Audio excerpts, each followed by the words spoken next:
Ecclesiastes chapter 1, verse 18 reads like this, "For in much wisdom is much grief, and he that increaseth knowledge increaseth sorrow." The thought I want to look at this evening is this fact, the sorrow of knowledge. The sorrow of knowledge. In review, what we looked at last week, this thought that we are created for his pleasure. In Revelations chapter 4, verse 11, it says, "Thou art worthy, O Lord, to receive glory and honor and power. For thou hast created all things, and for thy pleasure they are and were created." When what we saw is that we were created for God's pleasure. That is the goal or the purpose that every man and woman has, saved or unsaved. God created the very first man, the very first woman for his pleasure. And we said that the truth of the world, the truth has been changed. The philosophy of the world now is that bringing pleasure to yourself, and to make yourself and your spouse and your children as comfortable as possible, and to have as much fun and things as possible. But that is so different and backward from what God created us to do. God created us for his pleasure, not to bring ourselves pleasure. The truth has been changed. Romans 1:25, it says that would happen. It says, "Who changed the truth of God into a lie." The truth is, the fact is that our goal and purpose in life is to bring God the glory, to bring God happiness in everything that we say and do. But man has flipped that around and taken really that truth and really made it almost true, but not quite, right?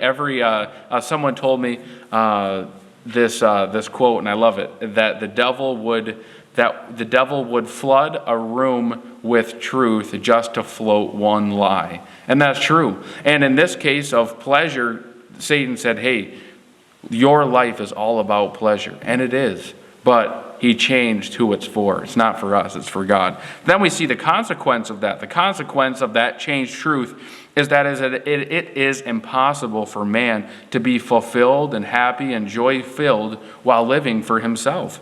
Man is searching for something that they will never find in pleasing themselves. Hebrews 11 verse 6 says, "But without faith it is impossible to please him." It's impossible to please God. And we know that man has been given a God-sized hole in his heart. And we need God, and if we are to please him, then we have to have faith. We have to be trying to bring him glory. But we're going to talk now, this thought about the sorrow of knowledge. I'll read verse 18 once more. "For in much wisdom is much grief, and he that increaseth knowledge increaseth sorrow." Solomon had investigated life. He had seen and done a lot of things. In verse 14 of the chapter, it says, "I have seen all the works that are done under the sun, and behold, all is vanity and vexation of spirit. That which is crooked cannot be made straight, and that which is wanting cannot be numbered." He had learned a lot of things through a lot of different experiences. Can you imagine the opportunities that Solomon had, being the wealthiest king, very possibly, that had ever lived? And he learned a lot of things through experiences. If there was something to be done, he had done it. If there was somewhere to go, he had been there, probably twice, right? So Solomon learned a lot of things through experience. He learned a lot of things through the wisdom that God had given him. He's the wisest man that ever was because God gave him wisdom. He learned a lot of things through observation. And the more that he learned, the more that he knew, the more sorrow it brought him. That's what he said in verse 18, with increased knowledge, increased sorrow. Everyone has gone through things that has brought them sorrow, right? We can think just in this last year, all of us just about lost somebody close to us. We think about in a church family setting, the loss of Ray, the loss of Terry, the loss of Grandma Miller. I mean, we could just go on. The loss of, Mrs. Bayless suffered some losses in her family, and Mrs. Lopez, and I mean, just everyone has lost somebody. Granny passed this last year, and the loss of a loved one brings sorrow. And we have hope and joy that they're in heaven and we're going to see them again one day and that they're not suffering here on earth. But the fact of the matter is they're in that moment and for years to come, the loss of a loved one brings sorrow. The more than just loss of a loved one, loss of maybe a career or a job or something that we enjoy that was taken away can bring sorrow. Sickness. Yeah, many got a word this last year that wasn't good, that wasn't favorable from the doctor, whether it was a long-term illness, terminal illness, or maybe just something that we already had that just has been progressively getting worse, and we can see that our life and mortality is winding down, so to speak, and that can bring sorrow. Difficulties in our life, just in general, whether it be financial or relationships, all of these things are things that bring sorrow. These experiences that we have shape our lives and can be used to help and encourage others in their sorrow. And here's a thought, just as a side note, we cannot control whether or not we have sorrow in our life. The fact of the matter is all of us are going to experience things that bring us sadness, that bring us sorrow. We can't control that. If we're not in a time of difficulty right now, we probably will be very soon. It's just the way that life goes. It's not to be a Debbie Downer. There's a lot of things that happen throughout life that can bring us sadness. We can't control that, but we can control our attitude in sorrow. We can control our countenance and the way that we view that trial. Or will we allow that trial to be the only thing that we see, or will we look through that and see God and how He's working and shaping our lives in that trial? But that's not the message of this verse. That's not what it's saying here, talking about all of the things that bring us sorrow. We're not talking about the knowledge of sorrow. We're talking about the sorrow of knowledge. One of the greatest burdens that we may ever bear could be referred to as the burden of knowledge. Now the teenagers, they say, well, I know how that is. I know so much. Teenagers, they know everything. And I love that little sign that says, hire a teenager while they still know everything, right? And teenagers say, well, yeah, sorry, this is kind of pointed because Alice is the only teenager in here. But I know so much, and sometimes it can be so burdensome knowing everything about everything. No, but one of the greatest burdens that we may ever bear is knowledge. Let me explain.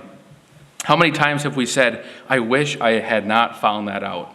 I wish I had not heard that about so-and-so or saw that.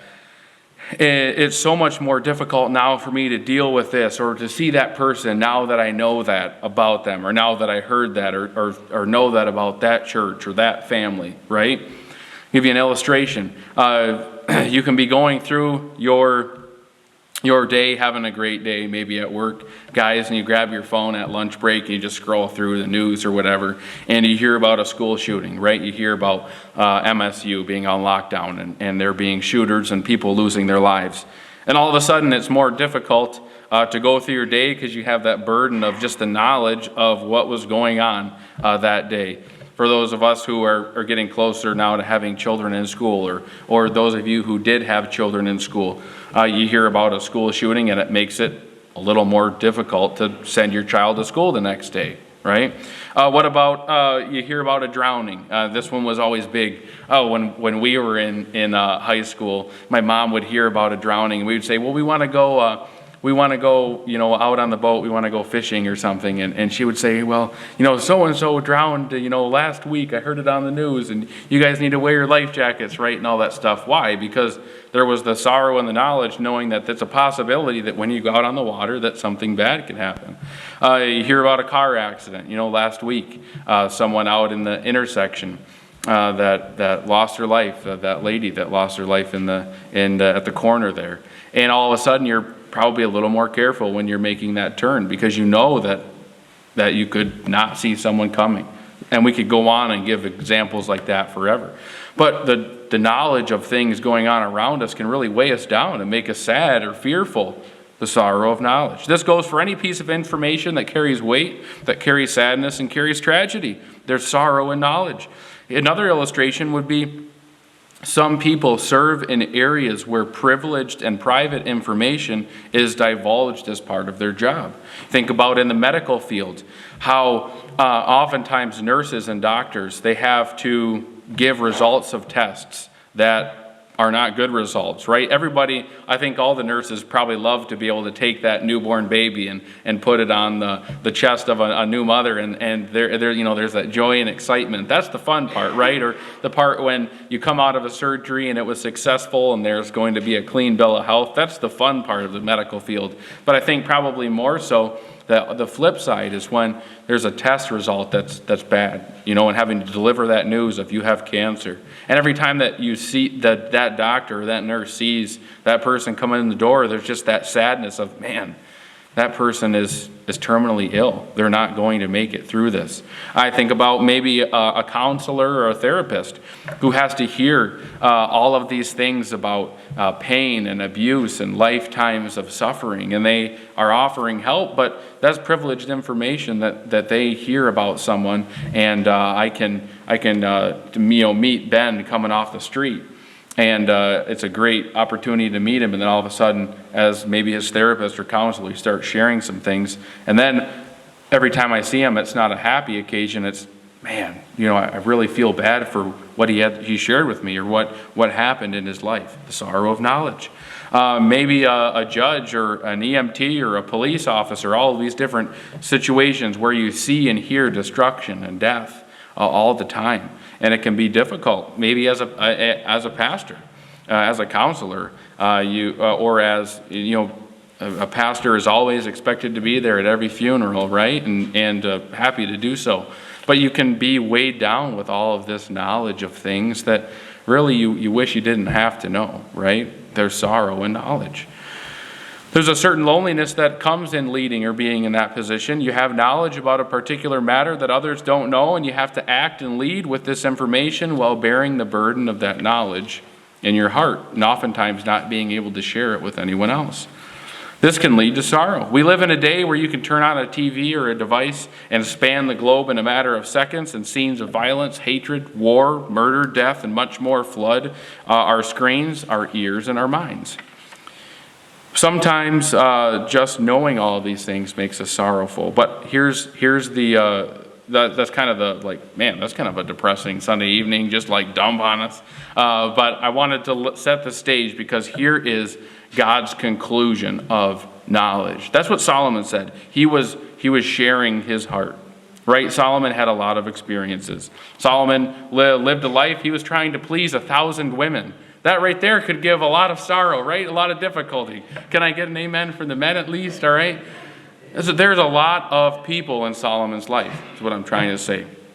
He was the king of a nation that was surrounded by many other nations, and he had to be diplomatic. He had to go and try to make peace and not have war, and just there's a lot that Solomon did. And he said, knowledge increaseth sorrow. But that doesn't have to be our outlook on knowledge. And that's what I want to spend the rest of the message talking about, is that does not have to be our outlook and our view of knowledge. It doesn't have to be a discouraging thing. So first of all, I want to see God's conclusion of knowledge. Number one, apart from God, there is no truth. Why does mankind worship knowledge? Because through knowledge and through learning comes truth. On every job application that you ever fill out, there'll be a section where it says, list your highest degree of education. Why? Because they want to know how much you know. They want to know if you studied and for how long and what you studied. No matter the subject, if you study long enough, if you read enough, if you learn enough, then you'll come to the truth, right? According to the world, yes. If you study and learn and read, you will come to the truth. But according to God, that statement is not true. Apart from God, there is no truth. God says without him, man will never come to the truth. 2 Timothy 3, verse 7, ever learning and never able to come to the knowledge of the truth. You could be the most formally educated person that's ever been in the world, but still never find the truth. So where do we find the truth? Number two, the truth only comes through Jesus Christ. John 14, verse 6, Jesus saith unto him, I am the way, the truth, and the life. No man cometh unto the Father, how? But by me. Often those that are filled with sorrow of knowledge wish that they could go back to a simpler time, a simpler place, right? Those of you who have have lived a long life, and you old timers, you say, well, I remember when life used to be a lot simpler. I remember when the neighborhood used to be a lot safer, where there wasn't so much crime, when there wasn't so much just wickedness open and displayed. And I wish I could go back to the good old days, right? And maybe you wish that after a life of living with the sorrow of knowledge, you say, maybe I wish I could go back to when I was a child, when there wasn't all of that responsibility, right? And you hear children say all the time. I remember there was this one girl in the elementary. She said, "Miss Carroll, I'm just so." What did she say? Did she say I'm just so stressed out or something like that? Yeah, she's like, I'm just so stressed out. She was 6 years old. How much stress does a 6-year-old have, right? Like maybe mom gave me the wrong gummies or something in her lunchbox. And we say, man, it would be nice to not have to have all of the responsibilities of an adult, just to go back to when you were a child, when you have everything paid for, and you had a free house, free lodging, free rides, free food, no responsibilities, except for maybe a little bit on the chore chart. But we would gladly trade the chore chart for the bills and the household, right? Maybe we say, well, I would go to an ideal time or an ideal place where there's peace. Maybe some of us would say we would go to like a mountain cabin next to a stream, where it's quiet. I referred to a couple weeks ago that man, Dick Prenneke, who went up in the mountains of Alaska, and he just lived by himself with no one but the grizzly bears and the caribou. And if he wanted to go fishing, then he'd go fishing. If he wanted to work in the garden, he worked in the garden. No cares, just really living all by himself. Maybe some of us would go and live like in Tahiti on the beach, right? And all you would hear is the waves and the seagulls and the sunlight coming down, right? We feel that as if we could go back to a different time or go to a better place, we could find peace and safety away from the sorrow of knowledge. But we're looking in the wrong places if we feel that. Nothing will ever bring that peace and safety. Nothing will ever bring that safe harbor, but somebody can. That somebody is Jesus Christ. So what I want us to see is when we have knowledge of all these things that are going on in our families and in our world, and that can begin to weigh us down and make us feel burdened, there is an escape away from that. There is a restfulness and a peace away from that. So we don't feel like Solomon, where he said, much wisdom is much grief, and he that increaseth knowledge increaseth sorrow. Yes, that's true apart from Jesus. But if we have Jesus, if we have him, we can have that peace and security that everyone is looking for. I want to look at three things, and then we'll be done here. First of all, it is who we know, not what we know.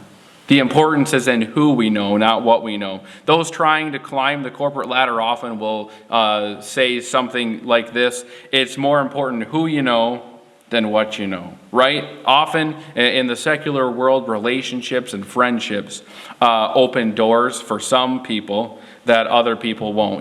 I'm sure in big corporate settings, often the joke will be made, or even in a small town, right? Well, he had the wrong last name to get the job, or the boss's son is going to be up for the promotion. Maybe even in a church, we could say that. Well, we knew, pastor's son's going to become the next pastor, blah blah blah. Because oftentimes it's more important about who you know than what you know to have that door of opportunity. In the Christian life, the same sentiment is true. It is more important who we know than what we know. Of course, referring to Jesus. Many people like to brag about what they know. Have you ever met that person? I remember on a flight, I think it was on our honeymoon, and we were next to this lady and across the aisle, and she knew everything. She knew everything. She had been everywhere. She had done everything. And we got to hear about all of her experiences. And we got to hear about everything that she knew for a couple hours on that flight. Have you ever met that person where they're just boastful of knowledge? They just know everything. You can never tell them anything new. You never catch them off guard. They've always done something. And when you add up all their experiences in their life, they're like 7,000 years old, But that's not important. It's not important what we know as much as it is who we know. Colossians chapter 2, verse 2, then that their hearts might be comforted, being knit together in love, and unto all riches of the full assurance of understanding, to the acknowledgement of the mystery of God and the Father and of Christ, get this, in whom, verse 3, are hid all the treasures of wisdom and knowledge. Everything that we know, that we need to know, everything that we need in the way of wisdom can be found in one person, in Jesus Christ. So it's so much more important who we know than what we know. Everything we need to know about life can be found in Jesus. We should not pursue knowledge, but we should pursue a person. Psalm 42, verse 1, as the hart panteth after the water brook, so panteth my soul after thee, O God. We ought to be searching for and seeking Jesus. Why? Just so we can say we know the creator of the universe? No, because in him is all wisdom and knowledge that we need to live life. Number two, not only is it more important who we know than what we know, but it's more important, number two, why we know what we know than what we know. Simply gaining knowledge for knowledge's sake, even about the things of God, is not the main goal. I've met a lot of people who know a lot about the Bible and know a lot about Christianity, much more so than me, but the reason for them gaining that knowledge wasn't necessarily to help people or to try to bring others to Christ. It was just simply to gain knowledge for knowledge's sake, so they can say, well, I have this degree, or I know this much about this and such. 1 Corinthians chapter 8, verse 1, now as touching things offered unto idols, we know that we all have knowledge. Knowledge puffeth up, but charity edifieth. And if any man think that he knoweth anything, he knoweth nothing, yet as he ought to know. But if any man love God, the same is known of him. We should not be seeking knowledge just for simply knowledge's sake. We should be seeking God. Let me ask you this question. Why do you study God's word? Why do you learn? Why do you read? Why do you investigate the things of God? Do you do it just for knowledge's sake, or it's because it's what we're supposed to do to be a good Christian? No, we do that so that we can grow closer to God, so that we can learn more about him, so that we can become more like him, right? And lastly, not only is it more important who we know than what we know, not only is it more important why we know than what we know, but thirdly, what we do with what we know is so much more important. If we acted on a half of what we know about God and the Bible, we would be much better Christians, right? All of us that are sitting here this evening, we have knowledge of what we're supposed to do.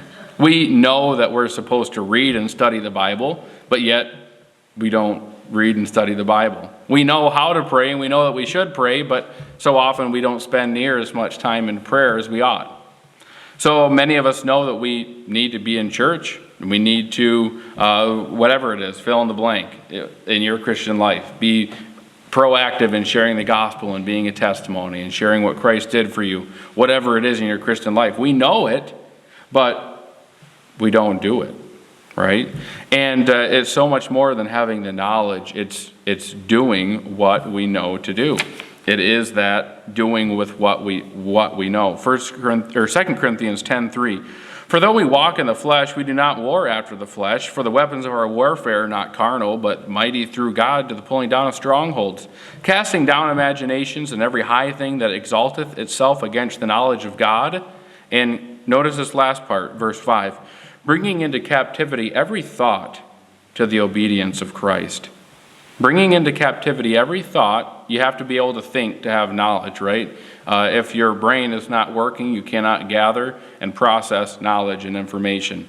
So bringing into captivity every thought to the obedience of Christ. Why do we gather knowledge? Why do we study his word? So that we can obey the things that God asks us to do. So that we can follow his Holy Spirit. And when God says, you need to do this, you need to give so-and-so X amount of dollars to help them in their mission for the Lord. You need to be a witness to so-and-so. You need to go here. You need to do this. If we don't obey that, then what is the knowledge for? What does it matter if we're not willing to do what God asks us to do? If we know God and his word, we are to live in obedience to the knowledge that we have of his word. God will hold us accountable for what we know and for what we did with what we know. The Bible says, him that knoweth to do good and doeth it not, to him it is sin. If we know what, so many of us, we could quote hundreds of Bible verses if started into a verse, right? We could quote it and finish it off. Or we know what we ought to do in our daily lives. When we don't do it, the Bible says, him that knoweth to do good, to doeth it not, to him it is sin. Many of us will give account for the things, not that we did, but for the things that we didn't do. And we're going to be very sorrowful, very possibly, when we get to heaven. Not for, oh man, I wish I wouldn't have did that. I wish I wouldn't have said that. I wish I wouldn't have, slapped up on my wife. I wish I wouldn't have hollered at my kids. We're not going to be sorry for those things. I say that tongue in cheek, of course. But what we will be sorrowful for is when the Holy Spirit prompted us to give a tract to that guy at the gas station and we didn't do it. And we see that guy standing at the judgment seat. And God looks through the book and he says, I don't see you there. Depart from me, I never knew you. And that person is cast into hell for eternity. All of a sudden, that obedience and bringing into captivity every thought to the obedience of Christ seems a lot more important, does it not? For time and eternity. Someone's eternity could be hanging in the balance of your obedience to the knowledge that God has given us. Are we obedient to the things? So it's not just important what we know, it's important who we know. It's important why we know it, and it's important what we do with what we know. Solomon said that knowledge was a great sorrow, but that doesn't have to be our case. We don't have to say much wisdom brings me grief and knowledge brings me sorrow. If Jesus Christ is in our knowledge and Jesus Christ is the one that we know, then that can bring the greatest joy to our lives that we'll ever have. And may God help us yield our hearts and our minds to him and be obedient to him, knowing who we know, knowing why we know it, and doing the things that God asks us to do when we learn through knowledge in his word.